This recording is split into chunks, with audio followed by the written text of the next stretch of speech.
Kitab Matius pasal yang ke-20.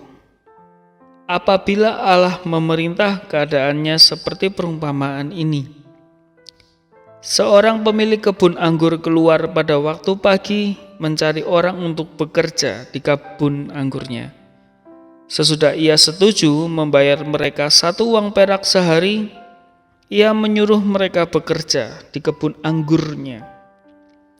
Pukul 9 pagi, pemilik kebun itu pergi lagi dan melihat beberapa orang sedang menganggur di pasar. Maka berkatalah ia kepada mereka, "Pergilah, kalian bekerja di kebun anggur saya akan membayar kalian dengan upah yang layak." Mereka pun pergi. Pukul 12 tengah hari dan juga pukul 3 petang, pemilik kebun itu keluar lagi dan berbuat hal yang sama. Dan kira-kira pukul 5 sore ia keluar lagi dan melihat masih ada orang yang menganggur, lalu ia bertanya kepada mereka, "Mengapa kalian berdiri terus seharian di sini dengan tidak melakukan apa-apa?" Orang-orang itu menjawab, "Tidak ada orang yang mempekerjakan kami." "Kalau begitu," kata pemilik kebun itu, "pergilah kalian bekerja di kebun anggur saya." Petang hari, pemilik kebun anggur itu berkata kepada mandornya, "Panggillah pekerja-pekerja itu dan bayarlah upah mereka masing-masing, mulai dari orang yang masuk terakhir sampai kepada orang yang masuk pertama." Lalu datanglah pekerja-pekerja yang mulai bekerja dari pukul 5 petang. Mereka masing-masing menerima 1 uang perak. Kemudian datang pula pekerja-pekerja yang disewa sejak tadi pagi. Mereka berpikir mereka akan menerima lebih, padahal mereka hanya diberi 1 uang perak juga. Waktu menerima uang itu, mereka menggerutu terhadap pemilik kebun. "Pekerja-pekerja yang datang terakhir itu cuma bekerja 1 jam, sedangkan kami bekerja seharian di bawah panas terik matahari, namun Tuhan membayar mereka sama dengan kami." Pemilik kebun anggur itu menjawab kepada salah seorang dari mereka, "Kawan, saya tidak bersalah terhadapmu. Bukankah engkau setuju menerima upah 1 perak untuk pekerjaan sehari? Nah, ambillah upahmu dan pergilah. Saya memang ingin memberi kepada orang yang masuk terakhir itu upah yang sama dengan yang saya berikan kepadamu. Apakah saya tidak boleh berbuat semau saya dengan kepunyaan saya, ataukah engkau iri karena saya bermurah hati?" Yesus berkata lagi, "Begitu juga orang-orang yang terakhir akan menjadi yang pertama, dan orang-orang yang pertama akan menjadi yang terakhir." Ketika Yesus menuju Yerusalem, di tengah jalan ia memanggil ke-12 pengikutnya berkumpul tersendiri. Lalu ia berkata kepada mereka, "Dengarkan, kita sekarang menuju Yerusalem. Di sana Anak Manusia akan diserahkan kepada imam-imam kepala dan guru-guru agama. Lalu ia akan dihukum mati.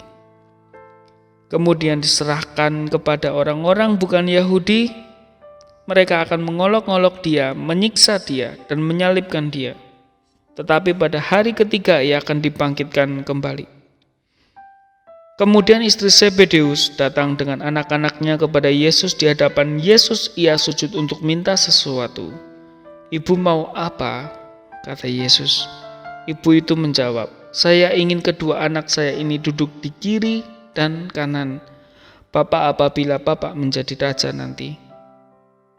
"Kalian tidak tahu apa yang kalian minta," kata Yesus kepada mereka. "Sanggupkah kalian minum dari piala penderitaan yang harus aku minum?" "Sanggup," jawab mereka. Yesus berkata, "Memang kalian akan minum juga dari pialaku, tetapi mengenai siapa yang akan duduk di kiri dan di kananku, itu bukan aku yang berhak menentukan. Tempat-tempat itu adalah untuk orang-orang yang sudah ditentukan oleh Bapakku." Waktu ke-10 pengikut yang lain mendengar hal itu, mereka marah kepada kedua orang bersaudara itu. Sebab itu Yesus memanggil mereka semua lalu berkata, "Kalian tahu bahwa pemimpin-pemimpin bangsa yang tidak mengenal Allah menindas rakyatnya, dan pembesar-pembesar mereka menekan mereka. Tetapi kalian tidak boleh begitu. Sebaliknya, orang yang mau menjadi besar di antara kalian harus menjadi pelayanmu. Dan orang yang mau menjadi yang pertama di antara kalian harus menjadi hamba-Mu. Sama seperti Anak Manusia itu juga, ia datang bukan untuk dilayani, tetapi untuk melayani dan menyerahkan nyawanya dan membebaskan banyak orang. Waktu mereka meninggalkan Yeriko, banyak orang mengikuti Yesus. 2 orang buta sedang duduk di pinggir jalan. Waktu mereka sedang mendengar bahwa Yesus lewat, mereka berteriak, "Anak Daud, kasihinilah kami." Orang banyak yang ada di situ memarahi mereka dan menyuruh mereka diam. Tetapi mereka berteriak lebih nyaring lagi, "Tuhan, Anak Daud, kasihinilah kami." Lalu Yesus berhenti dan memanggil mereka. "Apa yang kalian ingin aku perbuat bagimu?" Jawab Yesus. Mereka menjawab, "Tuhan, kami ingin melihat." Yesus kasihan kepada mereka lalu menjamah mata mereka. Saat itu juga mereka dapat melihat, lalu mereka mengikuti Yesus. Demikianlah firman Tuhan. Haleluya. Amin.